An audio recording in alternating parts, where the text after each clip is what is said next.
This is the grave of James Eccles. He was born over 200 years ago in 1820. We don't know too much about James. We do know he was born in Ireland, and at some point he emigrated to Pennsylvania.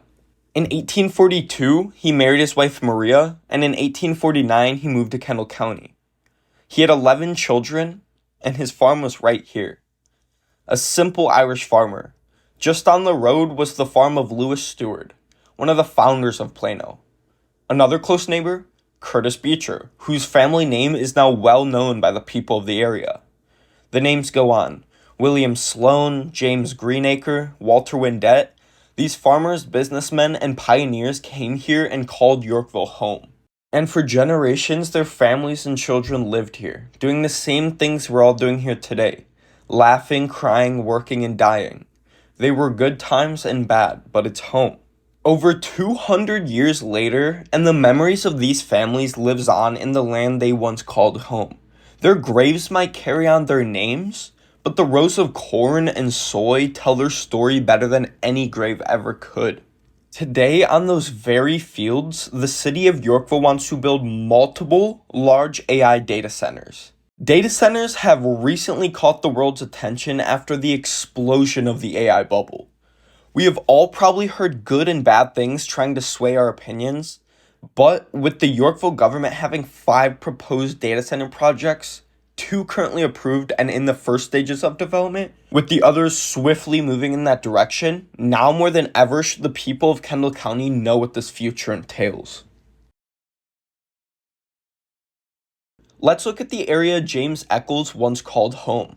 Back in 1871, this was the home of Curtis Beecher, and James Eccles had a home here. Today, there are many landmarks people will recognize. Raging Waves, Menard's Distribution, the YMCA, and Target. Now, let's overlay the map of proposed and approved data centers.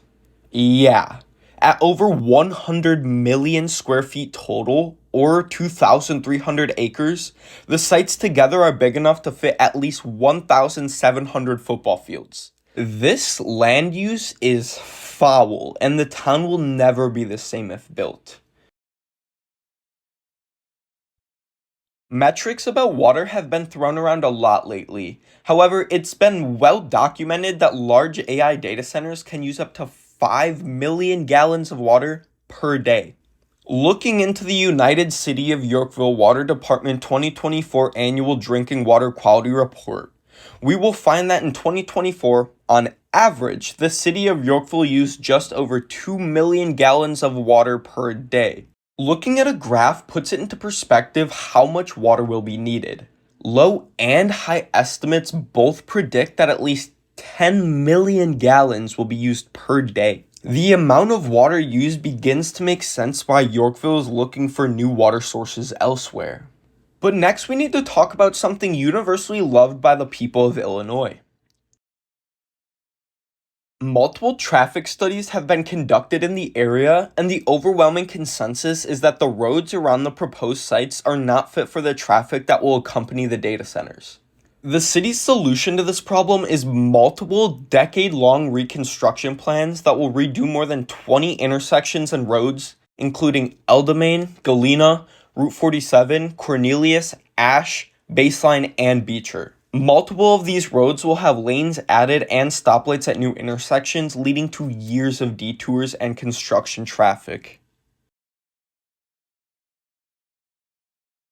In multiple instances, the mayor John Purcell stated the economic benefits and job opportunities data centers can provide. However, studies have shown once built, there are very few permanent high-paying positions available for local residents. And when it comes to taxes, it has been repeatedly reported that data centers can cause severe strain on multiple government services like water, roads, and electricity, leading to higher taxes. In addition, land value will decrease around data centers due to noise and air pollution. This altogether will do nothing but hurt the local economy and give people less reason to live here.